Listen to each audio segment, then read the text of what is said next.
বন্ধুরা দেখো, আমি এই সাইড দিয়ে যাচ্ছিলাম। আর ইতিমধ্যে আমি দেখলাম যে এখানে একটি অ্যাক্সিডেন্ট হয়েছে। তো আমি এখানে নামলাম, নেমে দেখি যে অবস্থা খুবই ভয়াবহ। এই যে দেখো, বাইকটি একেবারে রাস্তার সাইডের ড্রেনে পড়ে আছে। আর এই সাইড দিয়ে সম্ভবত এই বাইকটি যাচ্ছিল। এই বাইকে যে লোকটা ছিল মনে হয় মারা গেছে। দেখো এখানে রক্ত পড়ে আছে, কি একটা অবস্থা। সবাই কিন্তু দেখছে। আর এই রাস্তাটা কিন্তু এতটা ডেঞ্জারাস তাও কিন্তু না।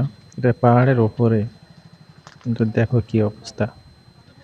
আর বাইকটা যে ফোর হুইলারের সাথে অ্যাক্সিডেন্ট হয়েছে সেটা কিন্তু পড়ে আছে অনেকটা দূরে। কিন্তু বুঝতেছি না যে এটা কিভাবে হলো। বাইকটা অনেকটা দূরে পড়ে আছে, ফোর হুইলারটা অনেকটা দূরে পড়ে আছে। তো আমি এখন যাচ্ছি, দেখো ফোর হুইলারের সাইডে ফোর হুইলারের অবস্থা কি। এই দেখো নিচে পড়ে আছে। এর কিছু হয়নি।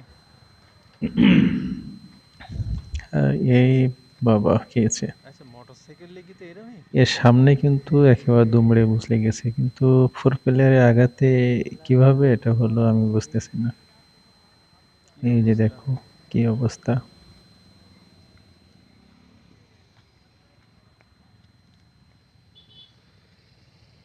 ফোর হুইলারে যাতে আরোহীর মনে হয় কিছু হয় নাই, কিন্তু বাইকে যে লোকটা ছিল হয়তো মারা গেছে, কারণ রক্ত দেখলাম ওখানে এত পরিমাণ রক্ত পড়ে আছে, মাথার মগজ পড়ে আছে। তো সবাই কিন্তু দেখছে এখানে দাঁড়িয়ে দাঁড়িয়ে। এই যে একটা কাকু কিন্তু দেখছে যে গাড়ির ভেতরে যে ছিল তার কিছু হয়েছে কিনা। আর আমি কিন্তু দেখে এটা সত্যি অনেক খারাপ লাগছে, কারণ অ্যাক্সিডেন্ট দেখলে কিন্তু খুবই খারাপ লাগে।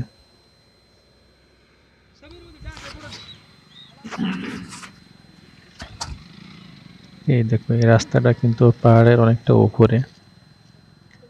আর এই বাইকটা কিন্তু ছিটকে একদিকে চলে গেছে, গাড়িটা একদিকে। এর সাইডে কিন্তু অনেক ঢাল আছে, তারপরও ফোর হুইলারটা এখানে কিন্তু আটকে গেছে। এই দেখো এই রাস্তা কিন্তু খুব একটা খারাপ তা কিন্তু না। দেখো কত সুন্দর রাস্তা, কিভাবে যে হলো। এই যে গাড়িগুলো আসতেছে। আর আরেকটা জিনিস বলি, সেটা হলো গোয়া এবং মহারাষ্ট্রের যে সীমান্তবর্তী যে এরিয়া, সেখানে কিন্তু আমি এখান থেকে যাচ্ছিলাম গোয়াতে। তো এই অ্যাক্সিডেন্টে দেখে এখন কিন্তু সকাল ৯টা বাজে। দেখো কি অবস্থা।